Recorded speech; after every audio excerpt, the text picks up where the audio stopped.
Guys ನೋಡಿ, ಇವೇ ನಮ್ಮ ಅಪ್ಪ ಅವರು ಸಾಕಿರೋ ಕುರಿಗಳು ನೋಡಿ. ಇಷ್ಟಿದ್ದಾವೆ. ಇವಾಗ ಹತ್ತತ್ರ ಒಂದು 70ರಿಂದ 80 ಕುರಿಗಳಿದ್ದಾವೆ. ಅದರಲ್ಲಿ ಆಡುಗಳು 2, 4, 6, ಒಂದು 7-8 ಆಡುಗಳಿರಬೇಕು. ಇವೆಲ್ಲ ಪ್ಯೂರ್ ನಾಟಿ ಕುರಿಗಳು ನೋಡಿ. ನಮ್ಮೂರ ಕಡೆ ಸಿಗೋ ಪ್ಯೂರ್ ನಾಟಿ ಕುರಿಗಳು ನೋಡಿ. ಇದು ಟಗರು ನೋಡಿ. ಇದು ಅಂದರೆ ಕಡ್ತಕ್ಕೆ ಬಿಟ್ಟಿದೆ. ನಾವು ನಮ್ಮ ಕಡೆ ಆ್ಯಕ್ಚುಲಿ ಕುರಿ ಒಳಗಡೆ ಒಂದು ಕಡ್ದು ಟಗರು ಅಂತ ಬಿಟ್ಕೊತೀವಿ ನೀವು. ಅಂದರೆ ಸಂತಾನ ಉತ್ಪತ್ತಿಗೋಸ್ಕರ ಅಂದ್ಬಿಟ್ಟು ಒಂದು ಬಿಟ್ಕೊಂಡಿರ್ತೀವಿ ನೋಡಿ. ನೋಡ್ತಿದೆಯಲ್ಲ, ಇದೇನೇ ಟಗರು. ಇದು ಬಿತ್ತನೆ ಟಗರು ಅಂತ ಬಿಟ್ಕೊಂಡಿರ್ತೀವಿ. ಸೊ ಈ ಥರ ಇನ್ನೂ 2 ಐತೆ ನೋಡಿ. ಅಲ್ಲೊಂದಿದೆ, ಅಲ್ಲೊಂದು ಮೇಯ್ತಾ ಇದೆ ನೋಡಿ. ಅಲ್ಲಿ ನೋಡಿದ್ರಲ್ಲ, ಅದೊಂದು ಟಗರು. ಸೊ ಈ ಥರ ಒಂದು 2 ಟಗರುಗಳು ಇರ್ತವೆ. ಒಂದು ನೋಡಿ, ನನ್ನ ಮಗ ನೋಡ್ತೈತೆ ನೋಡಿ. ಟಗರು ಅಂದರೆ ಬಿತ್ತನೆ ಟಗರು ಅಂದರೆ ನೋಡ್ತೈತೆ ಅದು ನೋಡಿ. ಈ ಥರ 1-2 ಟಗರುಗಳು ಇರ್ತವೆ.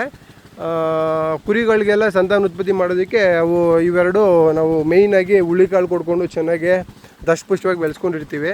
ಆ್ಯಕ್ಚುಲಿ ನಾವು ಈ ಕುರಿಗಳನ್ನ ನಾವು ಶೆಡ್ಗೆ ಹಾಕೋದಕ್ಕೆ ಆಗಲ್ಲ. ಯಾಕಂದರೆ ಈ ಕುರಿಗಳೆಲ್ಲ ಮೇಯ್ದು ಈ ಥರ ಕಾಡು ಮೇಡಲ್ಲಿ ಸುತ್ತಿ ಇವು ಏನೋ ಮೇವನ್ನ ಮೇಯೋದು.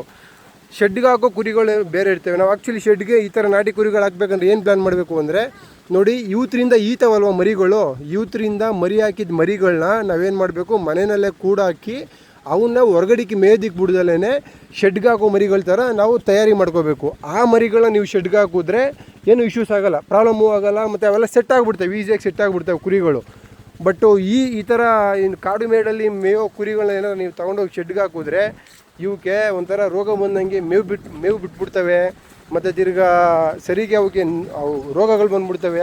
ಯಾಕೆಂದರೆ ಇವೆಲ್ಲ ಪ್ರತಿದಿನ ಇಷ್ಟು ಕಿಲೋಮೀಟ್ರು ಅಂತಲೇ ಓಡಾಡಿಕೊಂಡು ಮೇಯ್ಕೊಂಡು ಇರೋ ಕುರಿಗಳು.